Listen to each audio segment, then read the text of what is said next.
ये कोमल शर्मा है बेटी, इसके भी 95.6% नंबर आए हैं +2 में। 90 हम अपने आप को खुशकिस्मत समझते हैं कि हमें ये मौका नसीब हुआ और ऐसे मौके बार बार नसीब होते रहे, बार बार मिलते रहे, बच्चे इस इलाके की टॉप करते रहे और हम बार बार आते रहे। MLA बनने वाला हूँ, पूनम शर्मा भी MLA बनने वाली है। जितने हमारे सरकारी स्कूल है इलाके में, जितने सरकारी स्कूल है, इन स्कूलों की स्थिति सुधारी जाएगी, अच्छे से किया जाएगा। गरीब का बच्चा भी पढ़ेगा, अमीर का बच्चा भी पढ़ेगा, लोअर मिडिल क्लास फैमिली का बच्चा भी पढ़ेगा, मिडिल क्लास फैमिली वालों का बच्चा पढ़ेगा, सब पढ़ेंगे। सरकारी स्कूलों की स्थिति सुधारी जाएगी।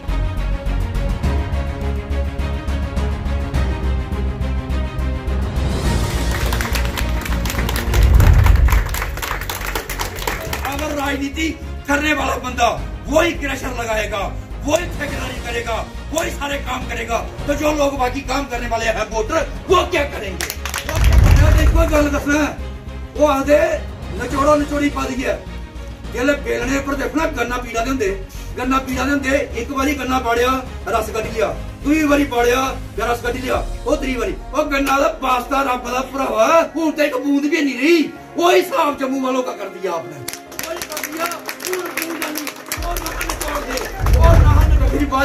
सारे निचोड़िए, सारे निचोड़े नौकरियां तुही खोई लिया, जमीना तुही खोई लिया, गरदौरियां कैंसिल करनिया, जिन्हें डेली वेजर ने पक्का करनी। जे एनसी ने कॉप किया, डेली वेजर नहीं पक्के किते, जे कांग्रेस ने किया तो उनका नोन होइया, बेड़ा गर्क होइया। जेड़ा नहीं करेगा, जेड़े कच्चे जिन्हें ला देना है, उन्हें जिन्हें जिन्हें डिपार्टमेंट उन्हें परमानेंट किया जा। कई डिपार्टमेंट है जो साल 6 महीने बाद ला करते, किन्नी किन्ने महीने तनख्वाह नहीं मिली, किन्ने किन्ने 20 साल हो यहाँ से किन्नी किन्नी तनख्वाह नहीं मिली। मैं वो क्या जिसी तनख्वाह नहीं मिलती, जेड़ा डेली भेज रहा है, कभी उनके घर आई है 10 रुपये जाके दिखो तो उनका खर्चा किए चला है। मैं आखना चाहना हूं आखा पीछे अगर मेरे खाली साहब ज्वाइन करा देना, खाली साहब वो खाली साहब मारे हूं मारी लगा गई बूथ रेदी नहीं हूं पटकते मत हूं खाली साहब को धक्के ना वोट लेना। आगे जी बीजेपी खाली साहब ज्वाइन करा लेना है। जम्मू कश्मीर की वोट मंगने खाली साहब ही स्टेज पर फेर देना। वोट ढूंढे साढ़े जम्मू कश्मीर के बच्चों की नौकरियां वापस देके, डेली बेचने पक्के करके, रंजू शर्मा जिंदाबाद, रंजू शर्मा जिंदाबाद।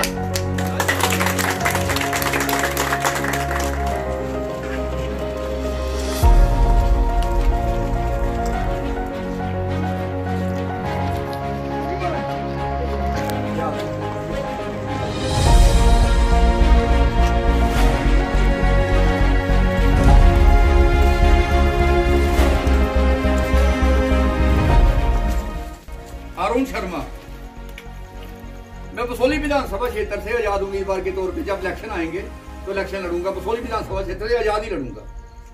और मेरी बीवी पूनम शर्मा ये जसोटा विधानसभा क्षेत्र से आजाद उम्मीदवार के तौर पे इलेक्शन आने पे वहां से आजाद उम्मीदवार तौर पे इलेक्शन लड़ेगी।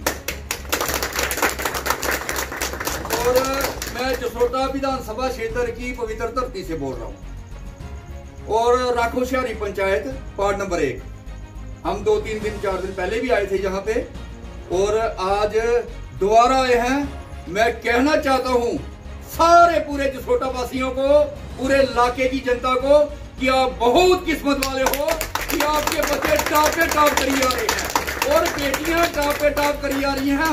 हम 3-4 दिन पहले यहाँ आए थे, तब भी हमने बेटी को यहाँ आके उसको सम्मानित किया था और हमें बड़ी खुशी मिली थी।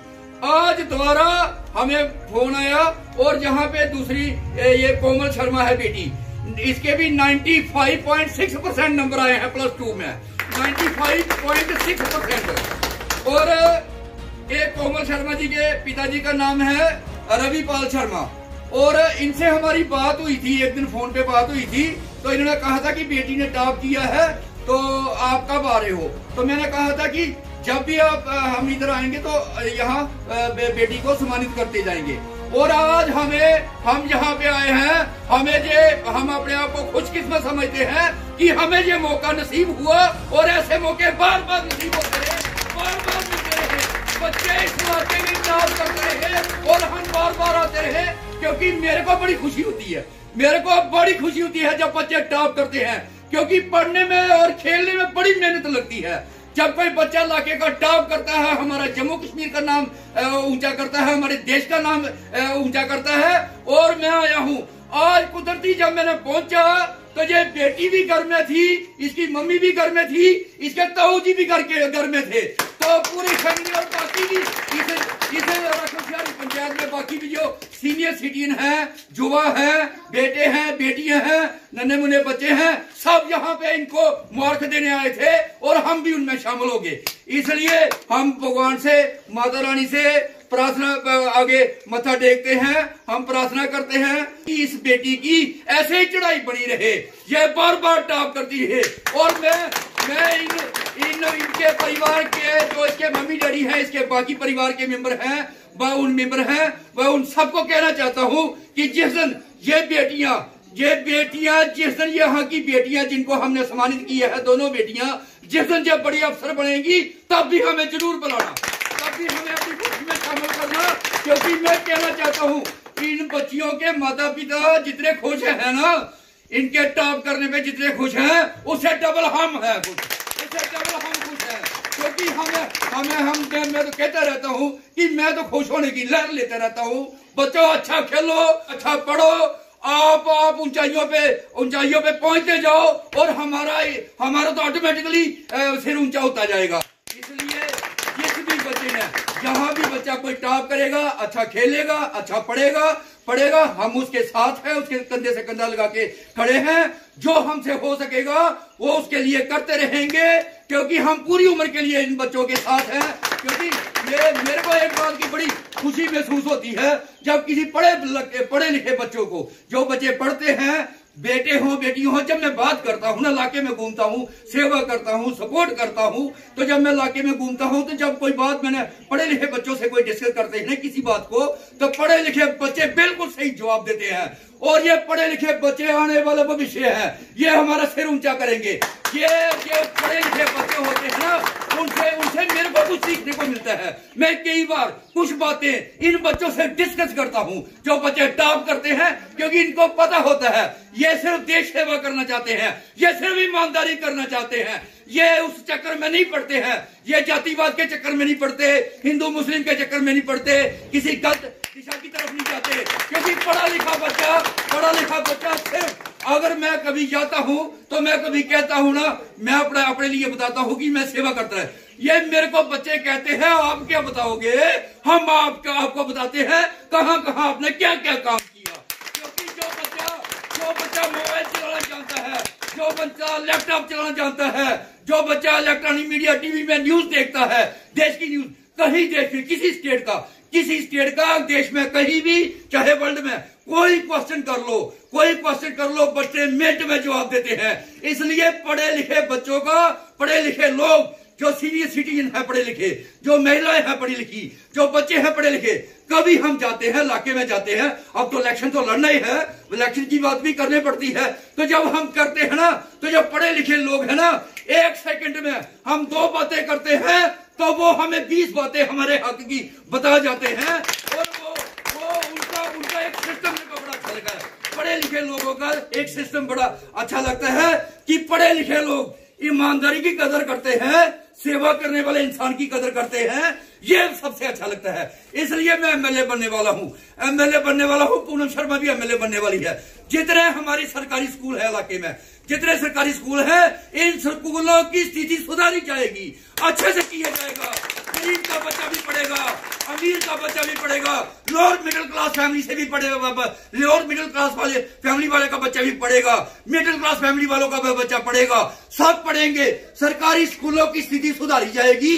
और स्कूलों का बार बार मैं कहना चाहता हूं, जो इलाके के एमएलए एमपी बनते हैं, उन्होंने स्कूलों में जाना चाहिए, यही स्कूलों में जाके देखना चाहिए बच्चों की पढ़ाई कैसे चल रही है। लीडरों ने तो ड्रामा बनाया हुआ है, पखंड बनाया हुआ है। मैं कहना चाहता हूं 75-80% जो स्कूल है ना बड़े बड़े प्राइवेट, ये लीडरों के हैं, इसलिए सरकारी स्कूलों की है। क्योंकि जितने बड़े बड़े स्कूल हैं ये सब राजनीतिक लोगों के हैं, चाहे वो केंद्रीय मंत्री है, चाहे वो एमपी है, चाहे वो एमएलए है, जितनी राजनीतिक पार्टियों से जुड़े हुए लोग हैं वो क्या करते हैं, प्राइवेट स्कूल खोलते हैं, अपनी वाइन शॉपें खोलते हैं, अपनी बारें खोलते हैं, अपनी ठेकेदारी चलाते हैं, अपने अपने अपने मतलब वो करते हैं, माइनिंग के ठेके लेते हैं, क्रैशर लगाते हैं और प्रॉपर्टी डीलिंग का काम करते हैं। इनका टब्बर, इनके भतीजे प्रॉपर्टी डीलिंग का, ये लोगों की जमीनों को ठगते जाते हैं। इसलिए मैं कहना चाहता हूं, अगर कोई राजनीति करना चाहता है, जहां वो राजनीति करे तो जहां वो कारोबार करे। अगर राजनीति करने वाला बंदा वही क्रैशर लगाएगा, वही ठेकेदारी करेगा, वही सारे काम करेगा, तो जो लोग बाकी काम करने वाले हैं वोटर, वो क्या करेंगे? वो क्या करेंगे? राजनीतिक बंदों का, एमपी एमएलए को सबको तनख्वाह मिलती है, सबको। आप अपनी तनख्वाह में कैसे नहीं गुजारा कर सकते? क्यों नहीं होता? आपकी तनख्वाह बहुत मोटी तनख्वाह होती है। आप 2 बार बनते हो, 4 बार बनते हो, 6 बार बनते हो, तो आपको 6-6, 4-4 पेंशनें मिलती है। आप तब बनते हो जिस समय जनता के पास ऑप्शन नहीं होता। इस बार बन के दिखाना, जब जनता के पास ईमानदारी का ऑप्शन होगा तो कोई बेईमान बंदा नहीं जीत सकेगा, कोई बेईमान एमएलए नहीं बन सकेगा। मैं मोदी साहब को मीडिया के माध्यम से कहना चाहता हूं, मोदी साहब, इनकी जो पेंशनें है ना, ये एमपी एमएलए, इनकी पेंशनें बंद की जाए। ये 4-4, 6-6 पेंशनें, इनको बिजली, जितने एमपी एमएलए हैं, मैं आपको बताऊं, वोट आप डालते हो अपनी जान को जोखिम में डाल के लाइनों पे। अब कोरोना था, डीडीसी के इलेक्शन हो रहे थे, डीडी के इलेक्शन में जनता ने पूरी ईमानदारी से लाइनों में लग के कोरोना के टाइम पे वोट डाले हैं। अगर लोगों ने अपनी जान की परवाह नहीं करके आपको वोट डाले हैं, तो फिर इन लीडरों का फर्ज नहीं बनता कि इलाके में घूमा जाए, जो बच्चे टॉप कर रहे हैं उनको सम्मानित किया जाए, जो बच्चे अच्छे खेल रहे हैं उनके इनाम दिया जाए, और इलाके में घूमा जाए, इलाके की स्थिति देखी जाए और वहां सेवा की जाए। और जब जनता ईमानदारी से वोट डालती है तो इनका काम बनता है कि ये ईमानदारी से जनता के लिए काम करें। इनका एक ही सिस्टम है, जब भी इलेक्शन आने हैं उस समय घूमना है, उसके बाद इन्होंने गायब हो जाना है। मैं इस बात को बार बार रखूंगा, इलेक्शन से पहले भी रखूंगा, इलेक्शन के एमएलए बनने के बाद भी रखूंगा, विधानसभा में भी रखूंगा। मैं कहना चाहता हूं, हमारे जम्मू कश्मीर की नौकरियां हमारे जम्मू कश्मीर के बच्चों को मिलनी चाहिए, हमारे जम्मू कश्मीर के बच्चों को मिलनी चाहिए। हमारी जहां की जमीनें हमारे जम्मू कश्मीर के लोग खरीदे। ये नहीं है कि अगर हिमाचल में कोई जगह नहीं खरीद सकता तो यहाँ पर शामलाट है, जो आएगा कारोबारी जहां खोलेगा। जब 370 थी उस समय जो फैक्ट्रियां लगी हुई है, वहां देखो 3% लोग हैं हमारे, 97% सब फैक्ट्री वालों ने अपने लाए हैं। जब 370 में पहले एनसी वालों ने लूटा, पीडीपी वालों ने लूटा, कांग्रेस वालों ने लूटा, बीजेपी वालों ने लूटा। जब आप इंडस्ट्री वालों से पैसा लेके उनकी फैक्ट्रियां लगाते हो, जगह हमारी खराब हो रही है, पोल्यूशन जहां हो जा रहा है पूरे इलाके में। और इन फैक्ट्री वालों ने यह सिस्टम बनाया है, जमीन के अंदर इन्होंने बोर निकाले हुए हैं और गंदा पानी सारा बीच में, वो बोर से बाहर निकलता है, लोग पीते हैं, लोग बीमार हो रहे हैं। कोई देखता इन फैक्ट्रियों में कोई छापा नहीं। और हमारे जम्मू कश्मीर के जितने रोजगार केंद्र सरकार ने छीने हैं वो वापस दिए जाए। आप कानून बनाओ, आप बना सकते हो।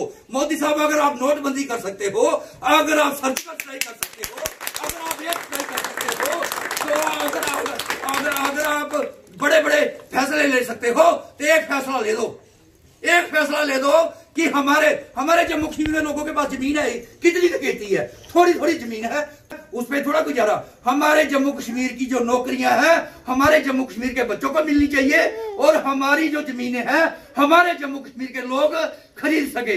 ये नहीं बड़े बड़े सेठ आएंगे और जहां से खरीदेंगे और बाद में अपने कारोबार खोलेंगे, और हमारे लोग क्या उनके गेट पे खड़े होंगे, उनकी गिरकीपरी करेंगे फैक्ट्रियों की। जिन लोगों की उस समय जमीनें खोई हुई है, जिनके दादा जमीनों के मालिक थे, जिनके प्योर जमीनों के मालिक थे, आज उनके बच्चे फैक्ट्रियों के गेट में वहां चौकीदारी कर रहे हैं, चौकीदारी कर रहे हैं। हमारा हक हमें दिया जाए।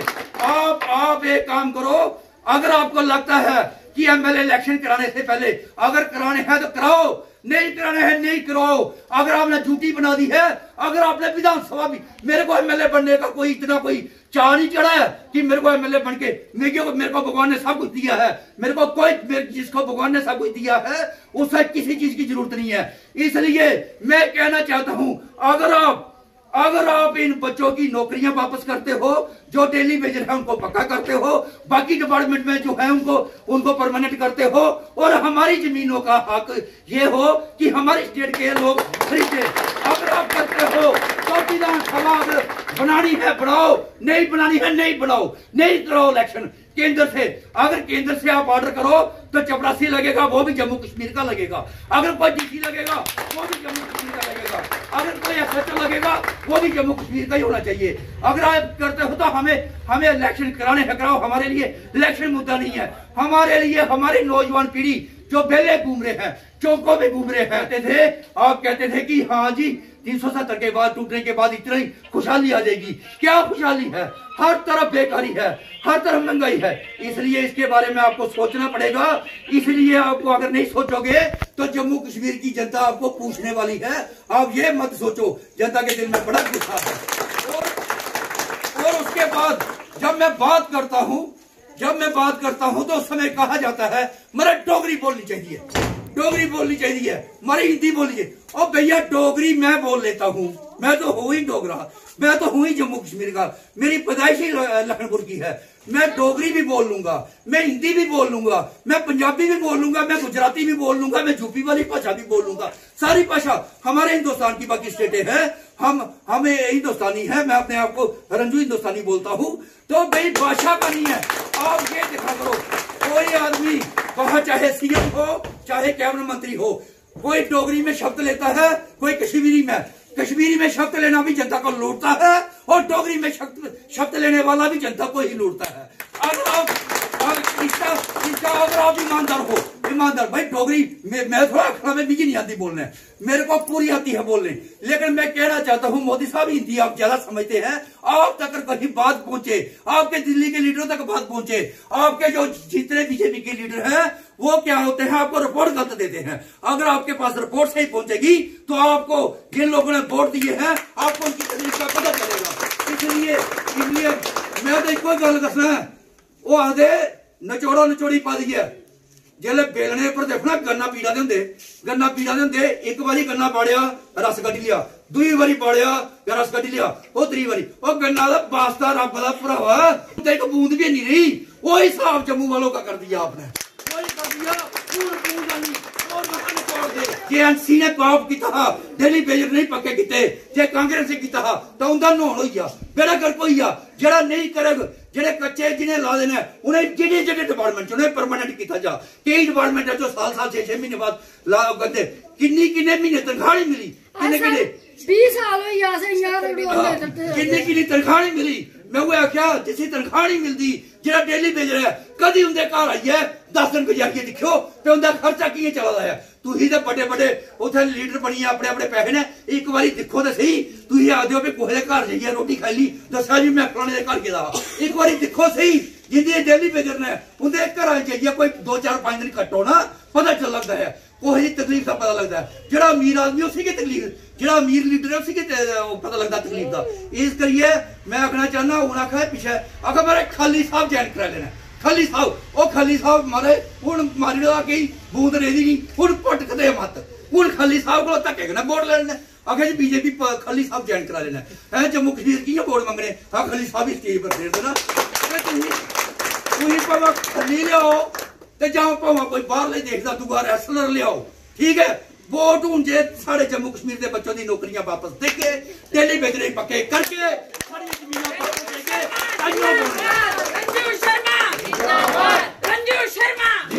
वो पहले ना सिस्टम पहले पाई लोग रजिए पाए है। इस करिए मैं आखना जनता ने पास ध्यान दिता जा और जनता की बेहतरी वास्ते काम किया जा। नेता मैं तो हर जगह बोलन, हर चौक च बोलन, विधानसभा भी बोलन, विधानसभा पुजी लैन दो। बड़े चैनल आज तक ने भी खबर लानी जी मैं नोखा काम करने का है, मेरी सेवा जो की है कोई नहीं मेरे बराबर सेवा है। ये लीडर नहीं कर सकते, ये लीडर खत्म है, ये सिर्फ एक दूसरे हर पार्टी की इको देन है। मेरे इस करिए मैं जिले करगा पूरे देश च गल फैलनी है तो फिर ही साड़ी गल होग, फिर सारे केंद्र के मंत्री तक पुजनी है। हाले तक मतलब समझो भी नहीं, तक सोचते भी अभी सुने ही नहीं, अभी सुने नहीं, तुम सुनागे पुजन जो विधानसभा अभी तुम सुनागे। इस करिए मैं सारे जसरोटा वासी इस इलाके मैं आख्या इस पवित्र धरती उपर मैं इस धरती प्रणाम करना कि जिथों बच्चे इतों निकाली अंटने और मां प्यो ही उन्हें अपना भगवान तो और शक्ति दिया, और मैं प्रार्थना करना पे और शक्ति दिया। तू इसी तरीके ने बच्चे की अच्छी परवरिश करते रहो और बच्चे इस तरीके ही सम्मानित करते रहे। जिन्हें छोटे बच्चे ने वो भी इस तरीके ने एक अच्छा मैसेज मिले। इस करिए और ज्यादा बच्चे टॉप करन, अच्छे अफसर बनन, अच्छी देश सेवा करन और ईमानदारी करने करन। जय हिंद, जय भारत। मैं पूनम शर्मा जसरोटा विधानसभा से आजाद उम्मीदवार के तौर पे इलेक्शन लड़ने जा रही हूँ। मैं आपको ये बोलना चाहती हूँ कि आज हम जसरोटा पंचायत में आए हैं।